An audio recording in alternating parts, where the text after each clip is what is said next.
I Craig Sanders, do solemnly swear or affirm I do swear that I will faithfully execute that I will faithfully execute the duties of the office, the duties of the office, Council Place 1 Council Place 1 of the City of Helotes, of the City of Helotes, the State of Texas, the State of Texas, and will to the best of my ability and will to the best of my ability preserve, protect, and defend the Constitution and defend the Constitution and laws of the United States and the laws of the United States and of the state.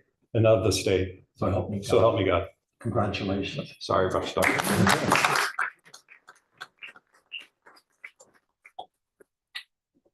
That's fine. Right there. Thank you. The fourth time will be a charm. All right, next up, we have Council Place 2, Jen Sones.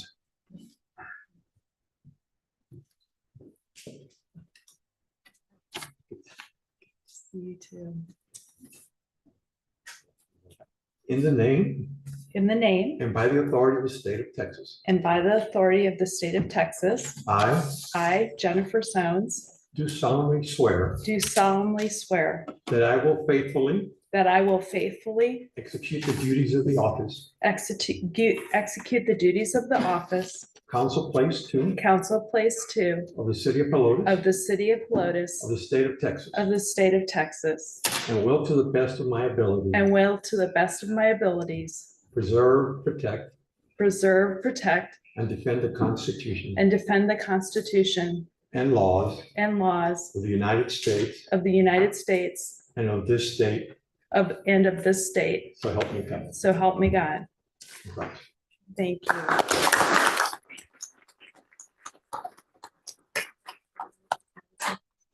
Here, I got a pen. And finally, for Place 4, Sabrina McGowan.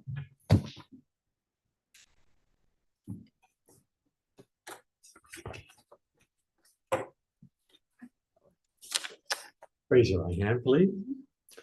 In the name In the name and by the authority and by the authority of the State of Texas, of the state of Texas, I I, Sabrina McGowan, do solemnly swear do solemnly swear that I will faithfully execute that I will faithfully execute the duties of the office the duties of the office of Council Place 4 of Council Place 4 of the City of Helotes of the city of Helotes of the State of Texas, of the state of Texas, and will to the best of my ability and will to the best of my ability preserve, preserve, protect, and defend the Constitution and defend the Constitution and laws of the United States and laws of the United States and of this state. and of the state. So help me God. So help me God. Congratulations.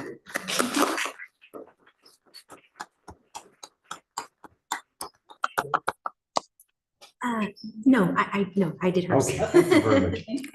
Thank you very much, Judge. My pleasure. Thank you. Thank you. Thank you, Judge. Yeah. All right. At this time, we'll move to item number 3, which is going to be a proclamation to recognize Public Works and recognition of National Public Works Week occurring May 19th through 25th. We have representatives from Public Works.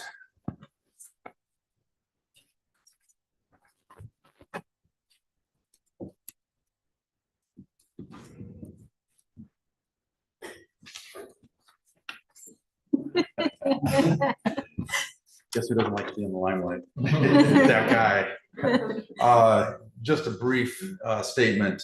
These two gentlemen have stepped up to the plate, Corey and Justin, in directing our public works department. Corey's the director of the program, but they are a 1-2 punch. They are a team. A few organizations really successful on a lead by committee, but these two pull it off and do a phenomenal job, responsible for getting everything done. They are really skilled. What a great compliment. We are blessed to have them. If you have the opportunity to see them or buy them taco, you ought to. They do a lot of work for our community. I'm appreciative of. I'll read this proclamation part of here. We are declaring this National Public Works Week 2024, advancing quality of life for all. For whereas the public interest of the citizens of Helotes to gain knowledge of and maintain public works program Whereas today we recognize the work ethic and efficiency of our qualified and dedicated Public Works Director, Corey Ward, Operations Supervisor, Justin Vincent, Field Supervisor, Miguel Cruz, Administrative Assistant, Clara Leal, crew leaders, Deli Grigo, right? Grigo, sorry, and Raymond Farrells, excuse me, Raymond Farrells, and Marco Bondo. Crew members Christian Garza, Jonathan Clausen, Jesse Garza, and Ramiro Aguirre, who reflect the highest standards of professionalism while striving to improve our city services and the quality of life for our citizens. Now therefore, I, Rich Whitehead, on behalf of the members of City Council, and by the virtue of the authority vested in me as mayor of the city of Helotes, Texas, do hereby proclaim the week of May 19th to May 25th, 2024 as Public Works Week and recognize and commend our Public Works employees for their service to our community. Thank you, Janine. Thank you.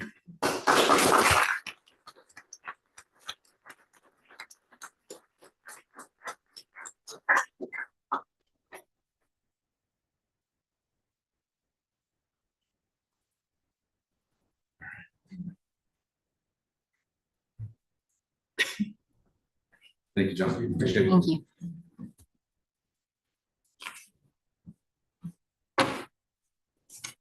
And item number 4 is a proclamation of National EMS Week of 2024. Our representatives. Yeah.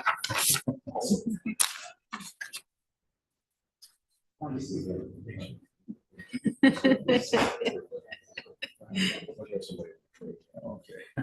So mostly Asia here. And Jack, you've been with us how long now? Total? 31 years. That doesn't speak volumes. Commitment, dedication, great crew here. Great crews on all 3 shifts. And just a personal note of gratitude to all that you guys do. Fully appreciate what you guys do. Chief,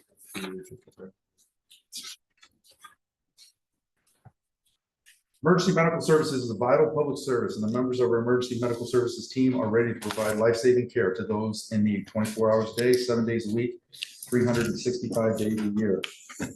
Emergency medical services system consists of first responders, emergency medical technicians, paramedics, emergency medical dispatchers, firefighters, police officers, educators, administrators, pre-hospital nurses, emergency physicians, and trained members of the public, and other out-of-hospital medical care providers. Whereas it is appropriate to recognize our highly trained emergency medical services team members, Captain and EMT Jack Quip, Captain and Paramedic Garrett Daughtry, Captain Paramedic AJ Freiberg, Engineer and Paramedic Derek Smith, Engineer and EMT Advanced Sam Richards, Engineer and Paramedic Larry Hewitt, Firefighter and Paramedic Corey Ramon, Ridge Fryer, Colin Campbell, Hinton Rose, Brian Rogers, Joshua Smith, and firefighter EMTs Roy Hernandez, Dean Benavides, and Caleb Lars. Now therefore, I, Rich Whitehead, on behalf of the members of City Council, and by the virtue of the authority vested in me as mayor of the city of Helotes, Texas, do hereby proclaim the week of May 19th to 25th, 2024 as National Emergency Medical Services Week in the city of Helotes, and commend and recognize our EMS personnel for their dedicated service to our community.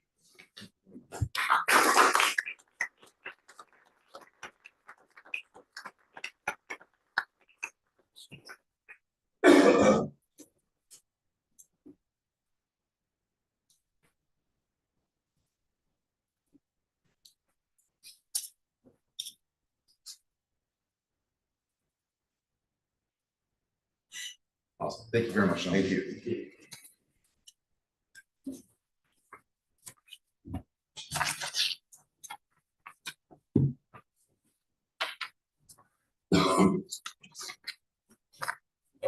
Yeah. Okay. At this point, we're going to have citizens to be heard. We have several signed up. When I call your name, please come up to the podium, state your name and address for the record, and you have 3 minutes to share what's on your mind. We'll start off with Natalia Smith.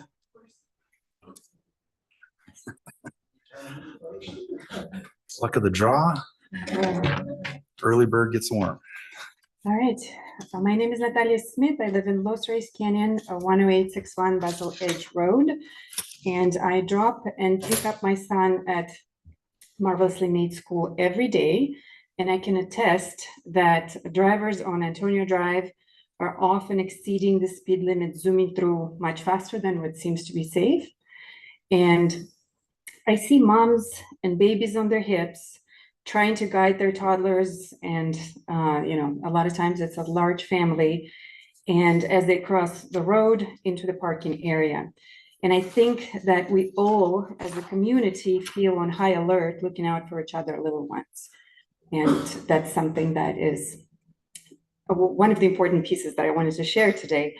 One of the things that makes our school so amazing is that it looks like a little village, cozy cottages hidden by tree canopies, unlike more traditional institution, large institution type looking schools.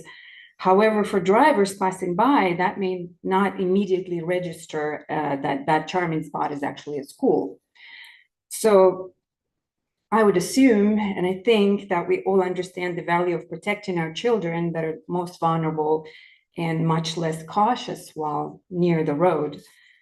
A school zone speed limit would alert drivers and give them an instant recognition that they're entering an area where young children are present, and would improve the safety of the area surrounding the school. Thank you very much.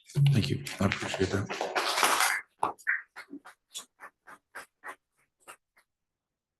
Second, we have Michael Paz. And thank you for the parentheses. Yeah. Michael Paz, live in Helotes Park Estates, 10107 Circle H Trail. Good evening, Mayor Whitehead and council members. First, I want to thank Mayor Whitehead. This concern was brought to him not too long ago, and here we are already addressing something that I feel is important in accomplishing the best things that we can for the future of our children. As an engaged member of this community and a steward of its future, I wholeheartedly advocate for the rezoning of the area surrounding Marvelously Made into a dedicated school zone. Our children are the future, and it's our duty to ensure their safety and well-being in every possible way. By establishing this zone, we not only protect our young ones as they go to and from school, but we also foster an environment conducive to their growth and learning. This decision is about so much more than road signs and regulations. It's about protecting our children, ensuring peace of mind for our parents, and demonstrating to the community that the city of Helotes values and futures our children, values the future of our children. Thank you.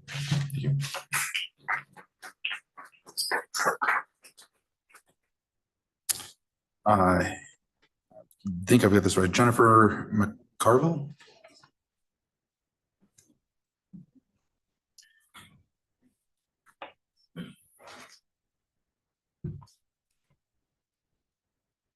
Good evening, City Council members and Mayor Whitehead. My name is Jennifer McCarville. I'm a Helotes resident at 11237 Donkey Flat, and I'm also the founder and director of the school Marvelously Made. We've been in Helotes for 14 years now, and in Old Town for the past 10 years at 14837 Old Bandera Road. We have a cherished community there, and I'm here to advocate on their behalf for establishing school zones around our premises. Our school is known for its excellence in early childhood education and renowned for its innovative outdoor classrooms and holistic learning approach. Our curriculum emphasizes hands-on experiences, fostering deep connections with nature and promoting creativity and exploration. The children thrive in this environment, and they develop a lifelong love of learning. We have a profound respect for their surroundings. It's important to note that Marvelously Made is not only a school, but it is a community hub. We bring families into Old Town Helotes every day, and many people have chosen to move to our city and make this their homes so their children can attend our school. Despite our best efforts to ensure the safety of the children and their families, the lack of the designated school zone poses a significant risk to all. The absence of reduced speed limits and appropriate signage makes it challenging for us to maintain the safe environment that during drop-off and pickup times that are so crucial to our daily routines. Establishing school zones around this area would not only enhance the safety of our children, but would also benefit the entire community, creating an awareness among motorists, encouraging them to drive cautiously and be mindful of the young pedestrians and their families in this area. This in turn would contribute to overall safety and well-being of everyone in our neighborhood. As we continue to provide exceptional education and care to children in Helotes, I kindly urge you, City Council members, to consider this request for the school zones around Marvelously Made, the school for young children. Your support in this matter would not only ensure the safety of our children, but also affirm your commitment to promoting a safe and thriving community for all of us. Thank you for your time and consideration.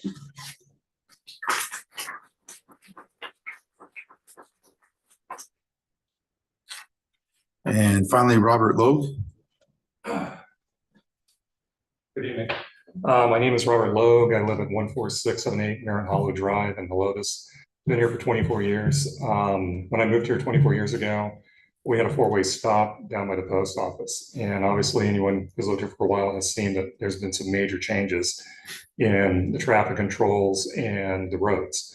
I have two children who go to Marvelously Made. The challenge with Marvelously Made right now is that it's surrounded by two roads, Antonio and Old Bandera. Both are posted at 25 miles an hour, which is about 2.5 times a typical school zone speed limit. So I'm requesting that the City Council, give consideration to establishing a school zone around that school that would be due, pretty much any school around here. Everybody's given some really great reasons. I can't really add anything to that. Just that I think it's time because of the fact that the traffic patterns on Antonio and Old Bandera have changed so much for lots of reasons. Trying to get onto 1560, a lot of people try to avoid going up with a Shell station, and they try to shortcut through Antonio. And, without getting into, who's speeding, who's not, I can tell you that as somebody who walks that area frequently, there has been a definite increase in traffic flow. I do see a lot of traffic coming in off of southbound 16 on Old Bandera, driving right through that area, and sometimes they slow down to 25, maybe. Hard to say. I think Helotes PD has done a really good job of trying to manage the traffic flow and speeds, but I also think it's time that the next step be taken and a true school zone be established around the school on both Antonio and Old Bandera. Thank you very much for letting me speak, and thank you for your service to the community. Thank you. As always, we appreciate everybody that can come from the community and share their thoughts, and we continue to welcome everybody that can to come out to Citizens Be Heard to share and their inputs. We are unable to make comments directly at this time on these topics, but look forward to continuing to serve our community in appropriate manners. At this point, we're going to go to the consent agenda item. We're looking for a motion and a second to approve consent agenda item number 6 as written. Mr. Mayor, I move we approve consent agenda item number 6 as written. Motion by Sanders, second by Sones. No discussion needed. All in favor of approving item number 6, consent agenda item number 6 is written, say aye. Aye. All opposed, say nay. Motion carries. And now we have the mayor's report. We have a couple of updates. We'd like to wrap up the Carnival Parade, which was Saturday, May 4th. It was a great parade that was not as hot as it could have been because we had some cloud cover. Unfortunately, the rain did come. Fortunately, it was at the tail end of the parade. But I think we survived yet one more time with all the challenges with the construction, no injuries, and that's a good thing. We had a little problem with our sound system that will be rectified with a new vendor next year, but it was a great event. And obviously we had, I don't get the final numbers, and we get the final numbers on people that came into town. Traditionally close to 100,000 people is what Helotes Festival Association shares with me previous years. So I haven't got the final numbers for this year yet, but just a great opportunity, our premier event of the year. We are announcing the Memorial Day concert by Helotes Area Community Band and Fort Sam's own 323rd Army Band. It'll be Saturday, May 25th at 3 p.m. at the Helotes Fire Station. This is quite an event. As many as 200 people have come out to before, hosted over at, in the Bays. If you have an opportunity, come out and enjoy and celebrate Memorial Day with us. And finally, TxDOT improvements. For those that have been keeping track, It seems to be Tech Dot contractors 100 and us 0, but that is slowly changing. We've had people out there every day since a very direct conversation we had 4 weeks ago. At that point, they were talking 54 remaining work days, and we've had a good 20. They've been every day since then. So we should be down to 34 work days, if my math is right, thereabouts. They're saying substantial completion in July with minor adjustments, spruce ups in going on through August. But they're making great progress. So hold their breath just a little bit longer. At this time, we'll have the first reading and discussion. Item number 8, which will be a first reading and discussion on an ordinance of the City Council, the City of Helotes, amending municipal code ordinances, chapter 86, traffic and vehicles. We do not need a motion for this because it's just a reading, correct? So on here.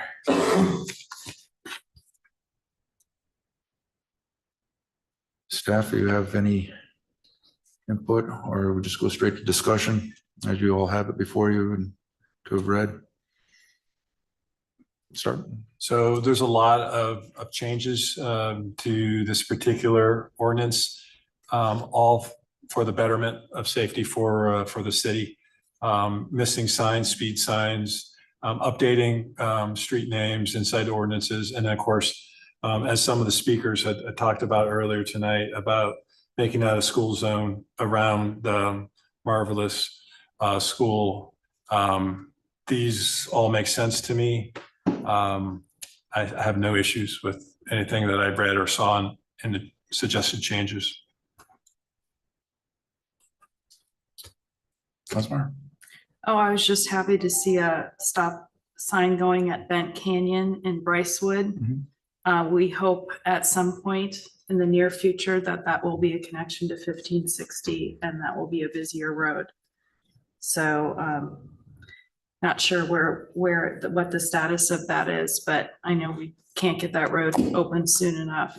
And the only other question I had, I noticed the speed limit is going down on Antonio Drive and in Brycewood Park to 20 miles per hour. Is that based on feedback from citizens or just? Well, like Justin, speak on that. He did a great job on this ordinance. So the speed limits in Brycewood, I'll start there. So the speed limits we get are from our engineer recommendations when we get new building construction. So their recommendation is the first unit is 20. That's the current speed. The speed limit's already posted in there. All the other units in the back are 25. Again, those are our engineer recommendations. Okay. So what we're doing right now is we're making the city code match what actually exists right now. Okay. And then the same thing for Antonio Drive. Currently, there's a posted sign when you're going from Old Town into the subdivision or the residential areas, going from basically 25 to 30. There's not one coming back in. Okay. So if you're coming back in, you wouldn't see that it goes down to 25 miles an hour until you turn onto Old Bend Air Road. So we're putting that into ordinance and then installing the sign with y'all's approval. Okay. And this is obviously an ongoing job because Brycewood is still being built out. Yes. Yes, as it continues to be built out, you'll see this come back to you as each unit is built and completed. The changes appear to be warranted and no issues. Councilmember? Yes, so for the school zone establishment, once this gets approved, how long does it take you to get that up, going and done?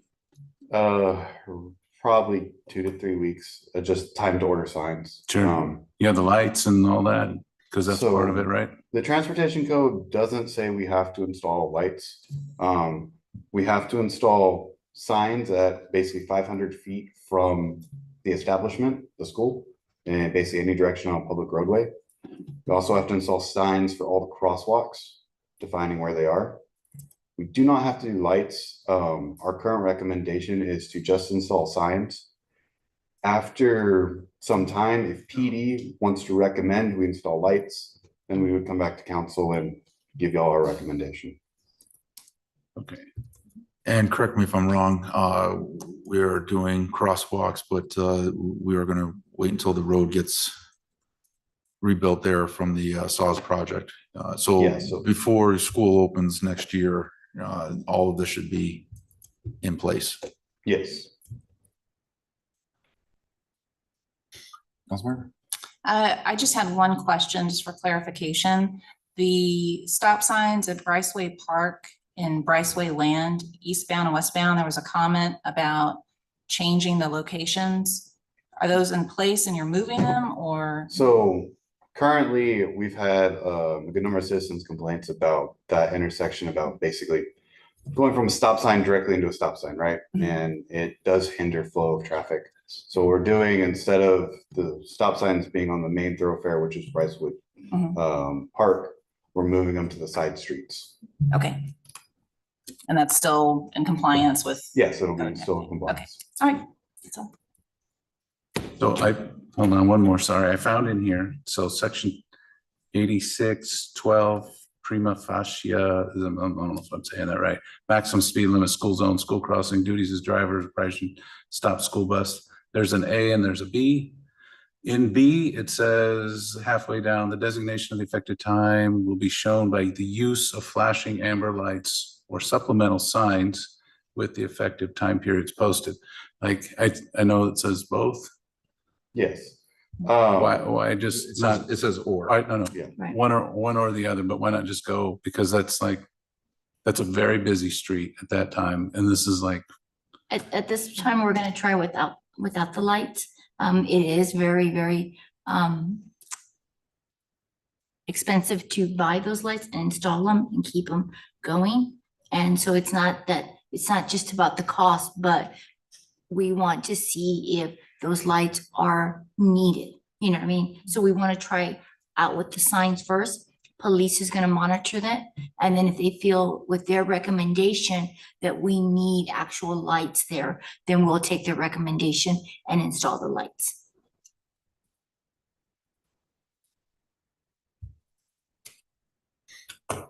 Any other comments down here? Okay. All right, well, thank you very much, Justin. With Thank no you, Justin. additional comments, there is no action to be taken on this. This is a discussion and a first reading, and then we'll come back for a second reading and an action. At this point, we're looking for a motion and a second to discuss and take action on item number 9 as written. I'll make it so. Okay. I'll second. Merchant. And Sanders. Okay. I see. Sir. Glenn's already at the podium. Guys, I know it's coming. yeah, no, my comment is I really like this strategic work plan. I do. I'm really excited, as a matter of fact, for, what did I hear? So looking for and seeing a greater emphasis on goal number 1, especially priorities number 1 and priority 2, right? Where we bring in these businesses that are talked about in the strategic plan. I'd really like to see that. I mean, but I think we're making big strides with the rest of these goals. We're giving businesses money to develop. We're creating our center. We're definitely, meeting the marks on the rest of these. It's probably like to see a little more from number 1. Yes, sir. That's all I have. So, thanks, Glenn, for coming up here. So I think just the changes that you guys are suggesting, you're going from 5 goals to 6. And I will say that the EDC has had a lot of success in a lot of your goal areas over the years. Some big wins like YOLO, 380 agreements and things like that. But goal 1 has always been elusive. I don't know why, because a lot of it we can't always control. I get it. By actually trying to find out what the community wants as far as special businesses that we don't already have, right? So I'm really focusing most of my attention on goal 1 on the work plan. And I was surprised to see that's the long-term goal. I mean, it's ongoing, but everything else is short term.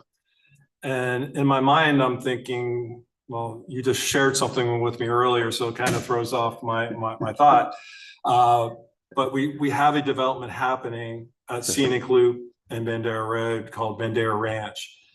The commercial part of it, they went through a plating thing with P&Z the other night.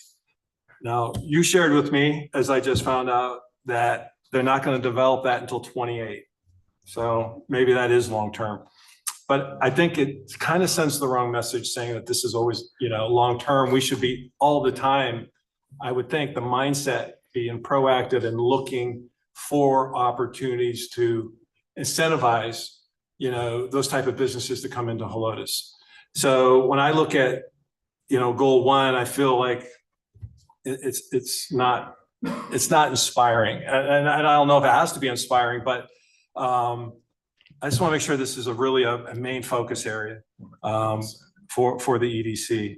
And I had a lot of questions. I'm not going to go and ask them, but it's like, how are we doing this? How are we doing that?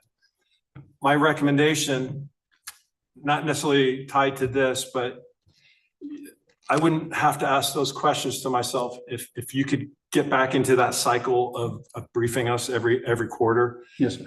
I'm telling you, dude, those were so insightful. And we saw everything that you guys are doing behind the scenes. But I haven't seen those in a while. So I started asking these questions, which I know would be answered if you were providing that regular feedback, And the one thing I did want to say is I think goal 1 and goal 4 are really closely tied together. And I think goal 4 is the marketing. Advertising. You guys have had some wins in that area. I will ask you though, how often has the EDC sent somebody to those conferences or where we go out and actually brag about Helotes to try to get people to want to come here and build a business? Are we doing that on a regular basis? We go at least to one conference every year. There's probably 3 that are potential locations we could go to. We try to stick to regional or state level, just because there's obviously the developers, the prospects, go down the list. If they're coming to a state conference, likely they're doing business in the state of Texas. If we go to one in Las Vegas, you might get 5% of the people in attendance that are looking at Texas.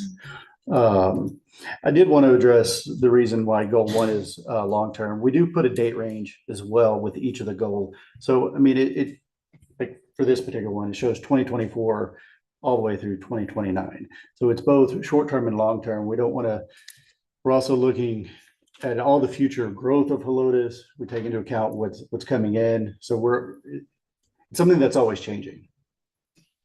Okay. I just want to provide you feedback. Yes, I was in Old Town this afternoon, and I talked to one of the new business owners down there for Spread the Loaves. And she was tickled pink that the EDC has this 360 Google thing. She didn't even know about it. She was like, I don't know. The city has somebody out here with a camera and they're going to do a 360 presentation of my facility. And then she'll be able to put it on her website or whatever, no cost to the new business owner, correct? Correct. So those are the things you guys are doing, but we wouldn't know that if I just wouldn't have happened to be there, right? So that's why I almost foot stomp that quarterly update would be very, very helpful to me. So Absolutely. other than that, I don't have any other specific questions. We'll start at this end, Councilmember. Hi. So I reviewed your plan and I have some feedback. I've been writing strategic plans for 30 years, and I understand that it's a living document. It's going to change based on the needs of the community, but there's still certain components that I think are important to include. There is no analysis, no SWOT looking at your strengths, weaknesses, opportunities, and threats, comparing you to other community EDCs. A lot of valuable information can be gathered that way. There's a lot of goals listed, but not strategies. And there's no timeline. And I don't mean just the 2024 to 2026, but specific months and years. There's no date assigned to these activities. And then I think most importantly, the evaluation. What does success look like? There's no metrics assigned to any of these projects. So what are your KPIs, your key performance indicators? I understand you've reduced the number of goals, but even if you just went with 3 or 4 overarching goals that are aligned with the mission, and then your priorities, your activities, your objectives and strategies can be more specific. And each goal could have a few different objectives. And then another missing component is the financials. So how do the financials align with all of the aspirations? And I think that would make it a more solid plan to take you forward. Thank you. Councilman, I have to agree with Councilwoman, Councilperson. McGowan. I think these priorities are a little vague. They can be a little bit more specific, a bit more detail. And as for priority number 1, I do think I was kind of struggling with it, like Craig, that I don't quite see the long-term versus short-term. Just need a little bit more explanation, beef it up a little bit. Councilman, I'm assuming you're gonna go over this report. Are you gonna give us? I a wasn't presentation? You want- planning on doing that on this plan. Okay. any Could be a comments you have feedback. on No. things you have seen? No. Okay. I do have some comments. I would agree with Councilman McGowan that there is a lot of vagueness, particularly when we get to projects. When I think of a strategic plan, we have overarching goals, we have areas of emphasis, but when we get down to projects or actions, they should be more specific. And it seems like most of our projects or actions are actually just goals. Okay, we're like, for what's there on goal 1, we're going to monitor development trends. How? I think when you're under projects, it should be clear how we are going to monitor through this website, through these tools, instead of saying we're going to use tools, share what tools we're going to be using. Like, for example, the software package that we had previously bought, but I think we decided not to use anymore because we're utilizing the sales tax data from the comptroller's office.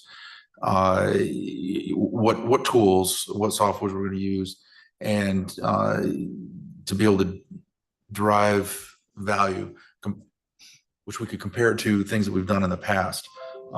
There is a fair amount of cut and paste from previous years. It's a living document. I get that. There's a lot of similar things and a lot of things that are still waiting to be done.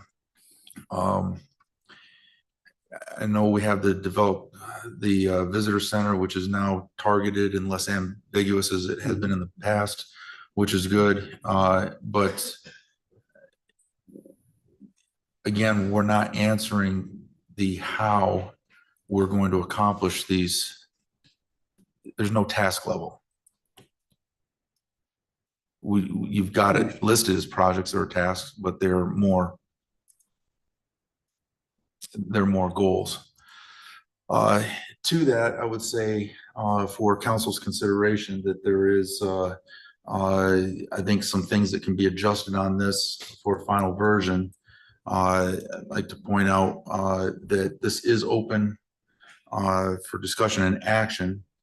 If we're looking for some changes or modification, then the appropriate thing would be to deny this so that they can come back, as opposed to tabling or postponing. If you table or postpone, it's got to come back in the same form.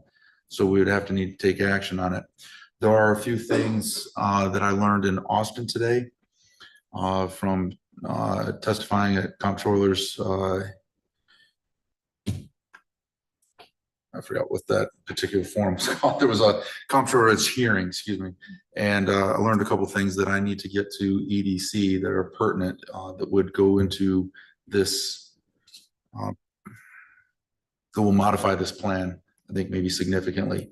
So it would be my recommendation that it be denied.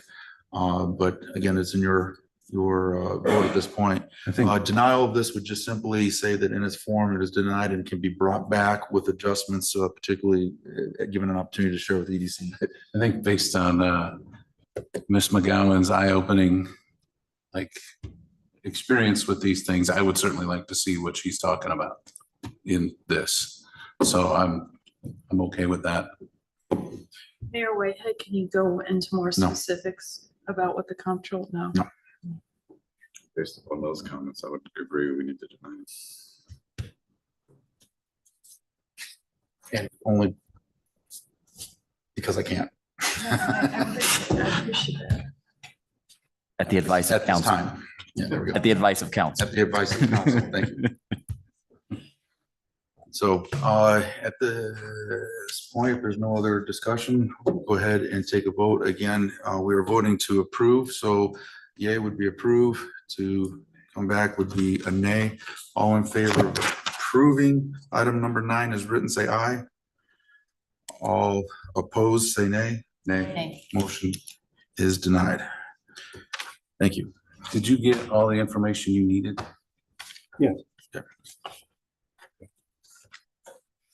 Okay, at this time, I'm looking for a motion, a second to discuss and take action on item number 10 is written. So moved. Motion by Merchant, second by. Make the first one. A second. There we go. All right. So, Seal.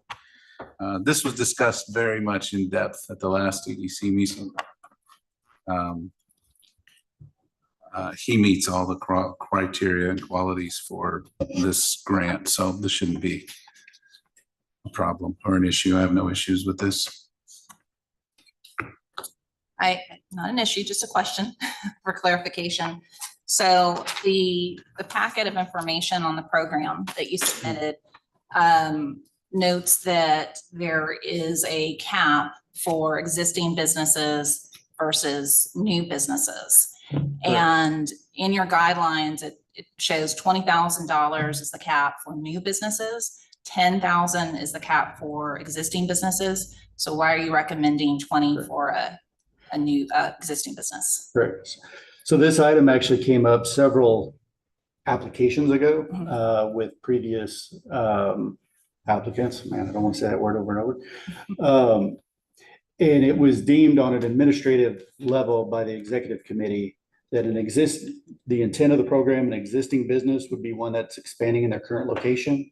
And if we had a business that was relocating to a new address, new location, that it could qualify for the new business maximum grant amount. Okay, but that's not in the program guidelines, the published guidelines. That is the interpretation of the executive committee and is the EDC's, I guess, authority to make adjustments as they see fit. Okay. And I do know we've had 3 applicants so far that have done the very same thing. Okay, I know there was an amendment to the guidelines previously in January of 2023. So that businesses were not going to be held up on starting their construction. And that was on your agenda, your board voted on it, and then it was submitted as an agenda item for the council, and the council voted on that, voted to approve that change also. Right. So Because why that isn't was not an this? interpretation, that was actually specifically, the language in the document was very specific on the order of processes that must be followed. And then we had 3 applicants, if I recall at the time, that failed to meet the guidelines. And so there'd been a lot of discussion about trying to amend that. This is an interpretation. Okay, so the part on, I think. Because what you really have in the situation, and we have a business that was approved at the last council meeting, was looking, they needed to grow their business, they needed a new location. And they're not looking at just Helotes, they're looking at other cities as well. And they even said the grant is what kept them here in Helotes. We were in jeopardy of losing them to Bernie. Okay. So the second bullet under grant amount, this is grants for existing businesses will not exceed $10,000 or $15 per square foot. There's another interpretation of what that means. Correct. And that amount can actually go up to 20,000.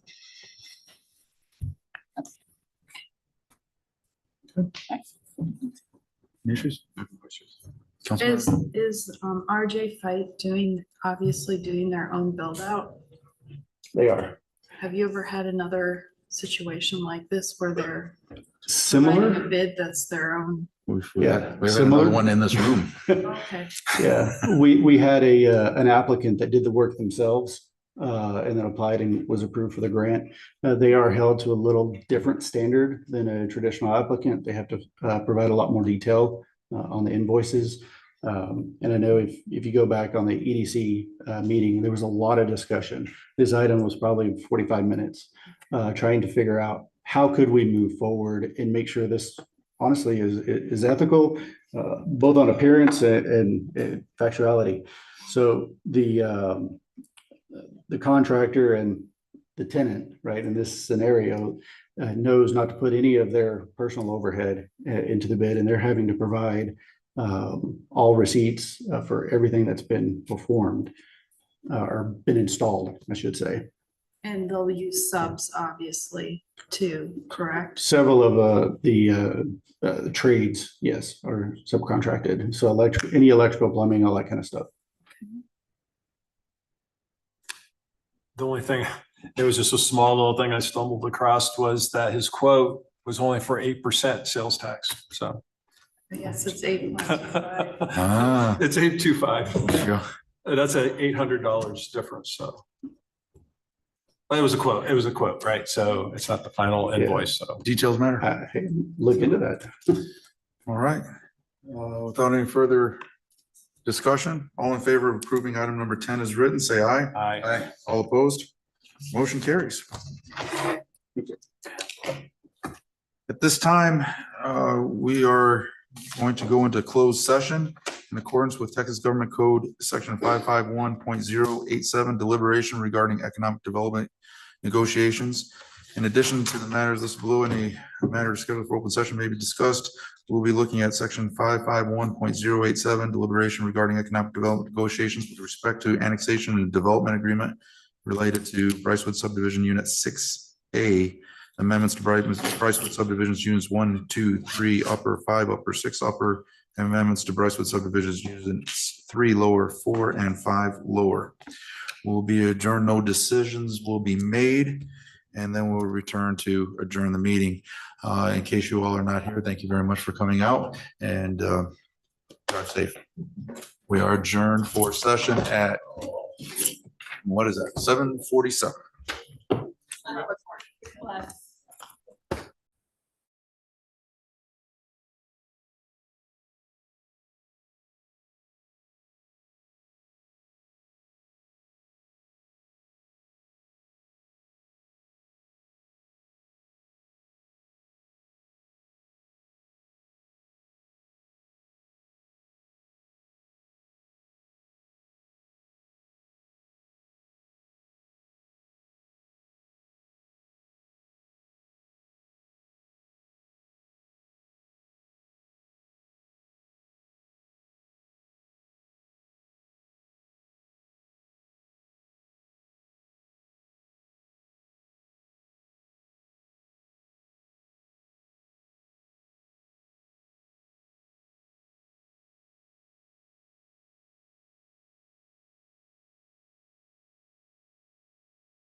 All right, we are back in session. It's 8:11. No decisions were made. And we are now adjourned. Time is 8:11.